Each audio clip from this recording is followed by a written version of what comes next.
ত্রয়োদশ জাতীয় সংসদ নির্বাচনে সিলেট ৪ আসনে বিএনপি মনোনীত প্রার্থী আরিফুল হক চৌধুরীর সমর্থনে নির্বাচনী প্রচারণা ও মতবিনিময়ের সভা অনুষ্ঠিত হয়েছে। ফ্রান্সে বসবাসরত গোয়াইনঘাট, জৈন্তাপুর, কোম্পানিগঞ্জ জাতীয়তাবাদী পরিবারের নেতৃবৃন্দের আয়োজনে রাজধানীর প্যারিসের সন্নিকটে ক্যাথ সিমার একটি রেস্টুরেন্টে আয়োজিত অনুষ্ঠানে সভাপতিত্ব করেন মোহাম্মদ মঈনুদ্দিন এবং ভার্চুয়ালি প্রধান অতিথির বক্তব্য রাখেন আরিফুল হক চৌধুরী।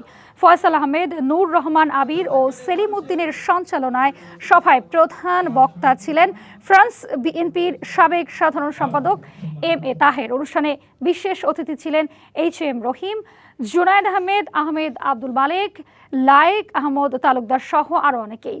সভায় বক্তারা প্রবাস থেকে সবাইকে ঐক্যবদ্ধভাবে কাজ করে বিএনপি মনোনীত প্রার্থীকে বিজয়ী করতে সর্বাত্মক চেষ্টা চালিয়ে যাওয়ার প্রত্যয় ব্যক্ত করেন। সানবিট সব দিবে সামাল। সানবিট ম্যাজিক প্রেস ডিশওয়াশিং এর মাথা ঘোরানো সলিউশন।